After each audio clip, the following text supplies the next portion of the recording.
What if I told you that the heaviest burdens we carry aren't visible? They're not the bags we lug around or the deadlines pressing down on us. They're invisible weights, memories, outdated identities, fading relationships, expectations that never belong to us. These things cling to us silently, and yet they determine how free, how joyful, and how alive we feel. I want you to pause for a moment and ask yourself, what am I holding on to that no longer serves me? It might be a job that drains your energy but provides a steady paycheck. It might be a friendship that has long lost its depth, yet you maintain out of habit. Or it might simply be an old story you keep telling yourself. I'm not good enough, I can't change. This is all I deserve. Stoic philosophy offers us a strikingly direct answer. If something lies outside your control, let it go. If it doesn't serve your virtue, your growth, or your peace of mind, then it is not truly yours to cling to. But of course, hearing this and living it are two different worlds. Why? Because letting go isn't logical alone, it's emotional. It touches our fear of the unknown, our craving for security, and our instinct to hold on to what's familiar. So in this first part, let's explore why we cling to things that hurt us, what Stoicism teaches about control, attachment, and freedom, how happiness can be built from within, not outsourced to others, why letting go, painful as it is, opens the door to a deeper, more resilient life. Why we hold on, the psychology of attachment. Human beings are creatures of habit. We seek stability, even if that stability suffocates us. Think about relationships. Many people stay in partnerships long after the affection has died. Why? Not because it's fulfilling, but because it's familiar. The thought of the unknown, eating alone, waking up in silence, introducing yourself as single, feels terrifying. This isn't weakness, it's biology. Our brains equate familiarity with safety. The known is survivable, even if it's painful. The unknown, though potentially liberating, triggers alarm bells. Yet what's survivable isn't always what allows us to thrive. Holding on to what's familiar can be like drinking water that keeps you alive, but slowly poisons you. It's survival at the cost of fulfillment. The Stoic insight, control versus concern. The Stoics simplified life into two categories: things within your control and things outside it. Within your control, your thoughts, choices, and actions. Outside your control, other people's opinions, the past, chance outcomes, even the ultimate length of your life. When we cling to something outside our control, a partner's loyalty, a company's recognition, society's approval, we hand over our happiness to forces that were never ours to command. That's like leaving the keys to your house in a stranger's hand and hoping they'll keep the door open for you. Epictetus once said, "Some things are up to us and some are not." This distinction sounds obvious, but living by it is radical. Imagine no longer obsessing over how someone views you, but instead focusing only on how honestly you speak and how kindly you act. Imagine no longer despairing over whether a project succeeds, but instead finding pride in the diligence you brought to it. That shift alone can free you from a lifetime of unnecessary suffering. The trap of external happiness. We live in a culture that ties happiness to external markers: income, achievements, possessions, or social approval. But Stoicism cuts straight through. These are indifferents. They may be nice, but they don't guarantee lasting fulfillment. Think about your happiest moments. Chances are, the joy wasn't in the object itself, the meal, the vacation, the applause. The joy was in your inner state: presence, gratitude, love, peace. That's why the same luxury can leave one person ecstatic and another person bored. The external spark is secondary. The internal fire is what matters. So the Stoic call is clear: build happiness that doesn't tremble every time the world shifts. That means cultivating an inner fortress strong enough to weather storms, whether financial struggles, heartbreak, or career setbacks. My own awakening, when the job became a cage. Let me share a personal turning point. I once worked at a place that looked perfect on paper: stable salary, clear responsibilities, a respected title.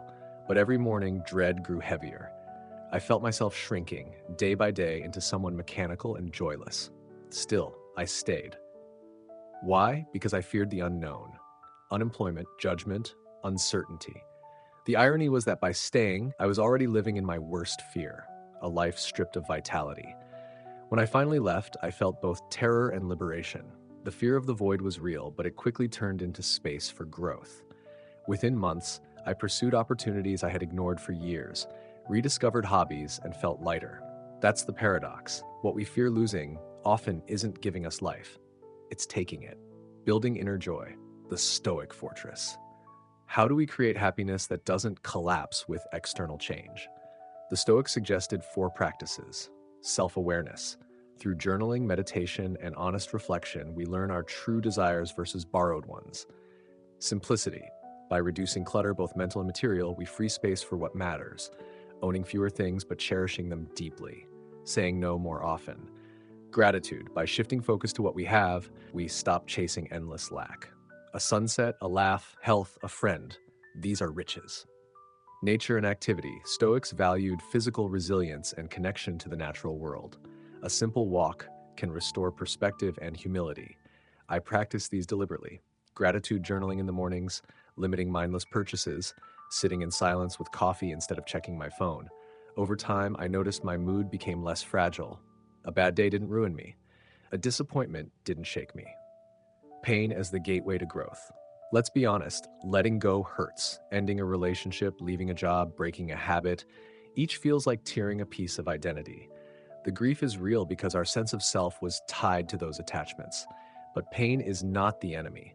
Pain is the signal of transformation. Think of it as breaking a bone reset. The fracture hurts, but it allows realignment. Each time we let go, we grow muscles of resilience. I once compared it to pruning a tree. Cutting branches feels destructive, but only by pruning can the tree grow healthier, fuller. Our lives are no different. Reclaiming lost joys.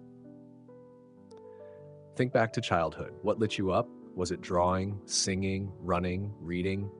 Many of us bury those sparks under responsibility and busyness, yet returning to them can reconnect us to ourselves. For me, it was painting. Years later, when I picked up a brush again, hours slipped away like minutes. That flow wasn't escape, it was self-rediscovery. It reminded me that joy often doesn't need money, approval, or productivity, just attention. Try revisiting something you loved before adulthood told you it wasn't practical. You may find your soul has been waiting patiently for you. Choosing healthy relationships. Stoicism never argued for isolation. Instead, it argued for clarity in relationships. Are your connections lifting you or anchoring you? I had a friend who subtly belittled my ambitions. Every achievement was minimized, every idea mocked. For years, I laughed it off until I realized this wasn't friendship, it was quiet sabotage. Letting go of that bond was painful, but it made room for friendships that nourish rather than deplete. Healthy relationships are built on mutual respect, growth, and truth. Toxic ones erode your self-respect. Sometimes the bravest act of love is walking away. Self-compassion. The Stoic misunderstood. Many misinterpret Stoicism as suppression of emotion. But real Stoicism is mastery, not numbness. It's feeling fully, but choosing wisely. When we make mistakes, the untrained instinct is self-criticism. I'm such a failure. But Stoicism asks, what is within my control here? What can I learn? That shift transforms errors into teachers. I started treating myself as I would a friend, encouraging, forgiving, but honest. The result wasn't indulgence, it was progress, because shame paralyzes, but compassion mobilizes. The power of solitude. In a hyper-connected world, solitude is radical, yet solitude is not loneliness. It's fertile soil for self-knowledge. I remember my first solo weekend after ending a long relationship. Silence felt unbearable. I reached for my phone constantly, but slowly I discovered new rhythms, walking in the park, reading in the sun, cooking for myself. Solitude turned from emptiness into richness. When you're comfortable alone, you stop clinging to relationships out of desperation. You choose them out of genuine desire. That freedom transforms how you love, without neediness, with presence. Letting go is a lifelong practice. Letting go isn't a one-time purge, it's an ongoing rhythm.